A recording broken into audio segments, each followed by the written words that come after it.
En 'n ander engel het gekom en met 'n goue wierookbak by die altaar gaan staan, en baie reukwerk is aan hom gegee, en dit met die gebede van al die heiliges op die goue altaar voor die troon te lê.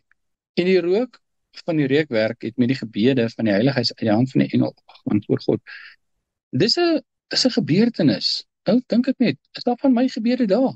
Of is my gebede so afgeramel en so ondeurdink en so onbelangrik in my eie oë dat dit nie getel het nie? Elkeen van ons, is daar van jou gebede daar?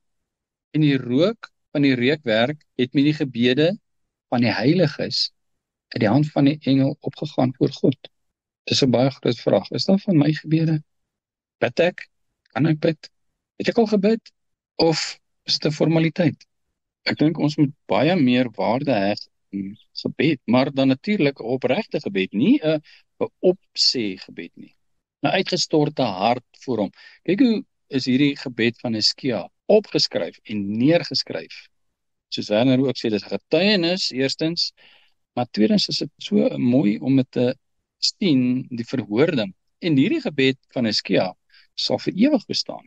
En as hy sê, dis die gebede van die heiliges, is daar van my gebede al daar, wat Vader moeite werd ag, as al ons gebede opgeskryf word, en in 'n briefvorm daarby om aankom, het al een van myne gehou, of sê, gooi weg, is nie moeite werd om hierdie onthou nie, is maar net nog 'n gebed.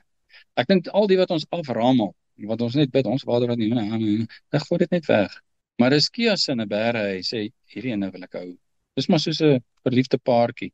Jy hou 'n servet van die restaurant waar jy geëet het, hoekom? Want dit is vir iets besonders. Hou Vader ons gebede, of hoor hy dit nie eens nie?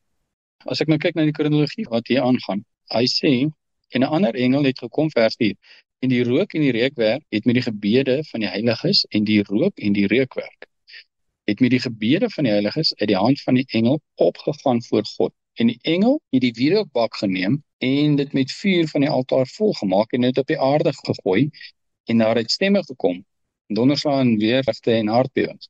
En die 7 engele met die 7 basyne het hulle gereed gemaak om te blaas. Wat gebeur nou? Dit is nou die oordeele. En nou is my vraag, wat het die gebede van die heiliges daarmee te doen? Want dit is dieselfde gebeurtenis. As ek bid, laat u koninkryk kom, hoe gaan sy koninkryk kom? Hier, ons lees dit hier, dis wat hy sê. En die eerste engel het geblaas, en die tweede engel het geblaas, en die derde engel, dit is sy koninkryk wat besig is om te kom. Nou bid ek, dis 'n gebed, laat u koninkryk kom. Wat gebeur met daai gebed? En 'n ander engel het gekom, en met die goue wierookbak by die altaar gaan staan, en baie reukwerk is aan hom gegee, om dit met die gebede van al die heiliges op die goue altaar voor die troon te lê. Wat is my gebed? Laat u koninkryk kom. Dis net 'n voorbeeld. Laat u koninkryk kom. En hier is dit op die goue altaar voor die troon. En die rook van die reukwerk het met die gebede van die heiliges uit die hand van die engel opgegaan voor God. Wat het opgegaan? Laat u koninkryk kom. Dit is tyd, Vader. Kyk wat hier gebeur. Kyk wat doen die nasies. Kyk wat bedink hulle. Hoor wat sê hulle van u, en die gebede gaan op, en hy sê, stuur daai engel uit. Daai gebede bly daar. Dit wat Abraham gebid het, is nog daar. En dit wat Jonah gebid het, is nog daar. En dit wat ons bid, wat in ons land aan die gang is, as ons bid vir ons volk, dis nie net vir daai situasie, dit bly daar. Al daai gebede is daar. Dis mooi, en ons moet bid. Dit is 'n geestelike openbaring. As dit 'n vleeslike openbaring is, dan word jy 'n Rooms-Katoliek, en jy staan 3 uur in die oggend op, en dan gaan bid jy. Dink hulle bid 1/2 uur, en dan gaan slaap jy weer. Dis 3 uur. Dan staan jy 4 uur op, dan gaan bid jy weer. En hoe bid hulle? Hulle maak sulke snaakse geluide. En dan gaan slaap hulle weer. En dan staan hulle 5 uur op, en dan gaan bid hulle. En deur die dag het hulle bid, is dit die gebede? Nee, salabai. Wie stel belang in dit? Dis in die vlees. As jy hierdie openbaring in die vlees kry, en jy sien, jy moet bid, dan leer jy sulke dinge aan. As jy dit in die gees sien, is dit amper 'n snap. Ek sien, ek verstaan wat hier in die gang is. Ek sien dat as ek bid, gebeur daar iets. En hierby wil ek sê, al verhoor Vader nie jou gebed nie. Jy bid reg, jy bid opreg. Jy is Johannes die Doper in die tronk, en jy bid, Vader, verlos my van hierdie gevangenis. En daar rol jou kop. Wat gebeur met jou gebed? Hy is daar. Jy was 'n offer terwille van die koninkryk van God, maar jou gebed bly daar. Dit is eintlik so mooi. Nou sien ons dit is 'n mislukking. Nee, ek is nie verlos nie. as ons die gedeelte in Hebreërs gaan lees van die geloofshelde, dan sê hy, hoewel hulle getuienis ontvang het, het nie een van hulle die belofte verkry nie. Hoekom?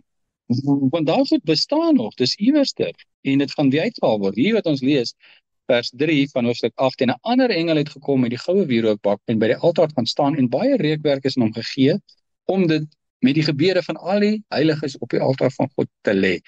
Waar is daai gebede? Waar is Johannes die Doper se gebed? Dis daar. Dis nie teen die plafon vas nie. Dis nie in die ruimte en weg nie. Dis daar. Dis so mooi. As jy die Onse Vader bid en jy sien in wat jy bid en is uit jou hart uit, en jy bid, laat u koninkryk kom, Vader, want hier gaan so gemors op hierdie aarde aan, hier soveel bedrog en leuns en swaar kry, laat u koninkryk kom. Dis 'n gebed.